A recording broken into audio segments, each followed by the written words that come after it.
Iran ने दोस्तों अपनी खतरनाक नई top most advance latest technology से लैस मिसाइल दिखा दी है।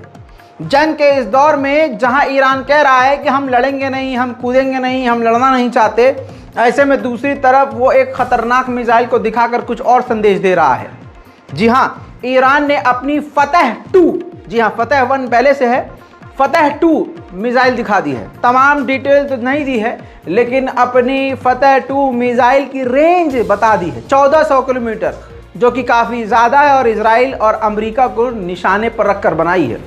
वहीं आपको बता दूं कि इस मिसाइल की सबसे बड़ी खासियत ईरान ने यह बताई है कि ये इतनी एडवांस है कि आवाज़ से 5 गुना तेज़ है, 5 गुना तेज़ हाइपरसोनिक मिसाइल है। साथ ही इस मिसाइल को इस तरह से डिज़ाइन किया गया है, अमेरिका इजराइल का कोई भी डिफेंस सिस्टम इसको रोक नहीं सकता। ईरान से मेरी अपील है, इस चीज़ को साबित करके दिखाए, गाजा के लोगों को और हाँ यमन वमन के लोगों को ये दे, वो टेस्ट करके बताएंगे, वो मारे इजराइल पर, फिर हम मानेंगे कि भाई ये सही है कि नहीं। खैर आगे बढ़ते हैं। अब इस जो ईरान की ख़तरनाक मिसाइल है जिसको उसने दिखाया है, इसकी ताकत का अंदाज़ा कुछ इस तरह से लगा लीजिए कि ईरान के सुप्रीम लीडर तक उस मिसाइल को देखने के लिए गए थे और उसके साथ साथ दूसरे ड्रोन और हथियार भी वो देखने गए। ईरान की ये ताकत है और ईरान ने अपनी ताकत इस मिसाइल को बनाकर बढ़ाई है, जिस मिसाइल को उसका दावा है कोई डिफेंस सिस्टम रोक नहीं सकता। देखिए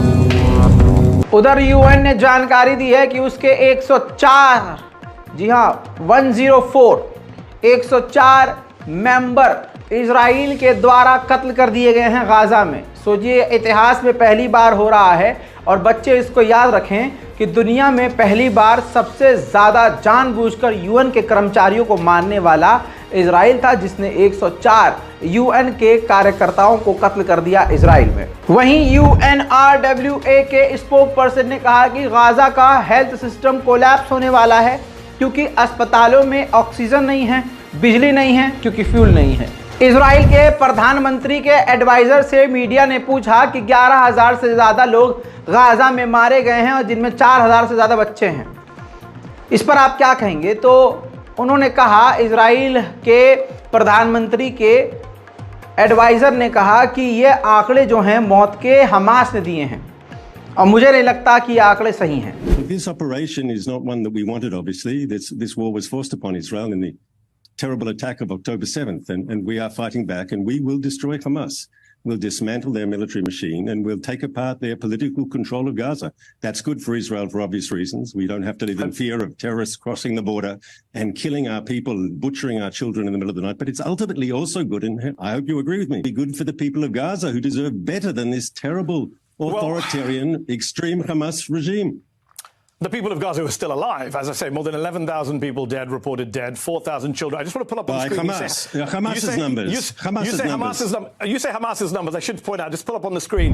In the last... पत्रकार ने साफ तौर से ये भी पूछा कि इतने सारे बच्चे, इतने सारे लोग मारे जा रहे हैं सिविलियंस, फिर वो कैसे मारे जा रहे हैं?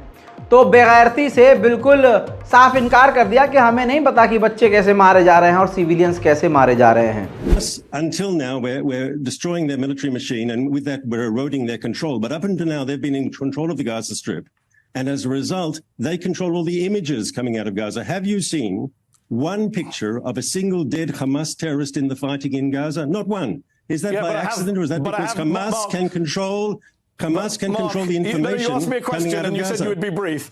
I haven't, you're right, but I have seen lots of children with my own lying eyes being pulled from the rubble. Because they're the pictures Hamas wants you to see. Exactly my point, Mehdi. They're the pictures Hamas wants. But they're also people that your government has killed. You accept that, right? You've killed children, or do you deny that? No, I do not.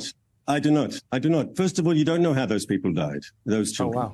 First of all, we don't want to see a We single do. We child have- killed. Gaza का सबसे बेहतरीन और सबसे बड़ा अस्पताल अल शिफा hospital हुआ करता था। अस्पतालों में लोग अपनी जान बचाने के लिए, बीमारियों से निजात पाने के लिए जाते हैं, सुकून और राहत पाने के लिए जाते हैं। लेकिन गाजा का अल शिफा हॉस्पिटल WHO ने डेथ जोन घोषित कर दिया है। जो भी वहां जा रहा है वापस जिंदा नहीं आ रहा है। इतना बुरा हाल हो गया है। जर्मनी पूरी तरह से नंगा है। कई बार आपको बता चुका हूं, एक बार फिर से जर्मनी ने आधिकारिक तौर से कहा है कि हम सीज फायर के खिलाफ हैं और इजराइल को अपने डिफेंस का पूरा अधिकार है। उधर गजा के अंदर 5 और इजराइल के सैनिक जो हैं मारे गए हैं, जिसके बाद 65 टोटल इजराइल के कुत्तों मतलब इजराइल के सैनिकों की मौत का आंकड़ा हो गया है 65। वासिले जहन्नम। फिलिस्तीन की सरकार के द्वारा कहा गया है कि 31 प्री मैच्योर बेबी जो वक्त से पहले पैदा हो गए हैं बच्चे, इस वक्त जो ऑक्सीजन चाहते हैं और बिल्कुल आईसीयू में उनकी कंडीशन होने वाली है कि आईसीयू की उनको ज़रूरत है, उनको 31 बेबीज़ को अल शिफा हॉस्पिटल से निकाल के UAE दुबई के फील्ड हॉस्पिटल जो रफ़ा बॉर्डर पर इजिप्ट पर बना हुआ है वहाँ शिफ्ट किया जाएगा बहुत जल्द। इजराइल का एक मकसद आपको क्लियर होना चाहिए दिमाग में। इजराइल का मकसद यह है कि पूरे गाजा से नहीं, पूरी दुनिया से मुसलमानों को और गैर यहूदियों को मिटाना है। शुरुआत मुसलमानों से करनी है और उसकी शुरुआत गाजा से हो चुकी है। फिलिस्तीन और गाजा में ये करता आया है और अब बड़े स्तर पर कर रहा है। आपको बता दूं कि इसके लिए वो अपने कानून तक को बदल रहा है। फिलहाल 11,000 फिलिस्तीनी इजराइल की जेल में हैं, जिन्हें हर दिन टॉर्चर किया जाता है। अब इजराइल की पार्लियामेंट में एक नया कानून पारित होने वाला है, जिसके बाद जो फिलिस्तीनी इजराइल की कैद में हैं, कोर्ट सीधा उन्हें फांसी की सज़ा सुना सकती है।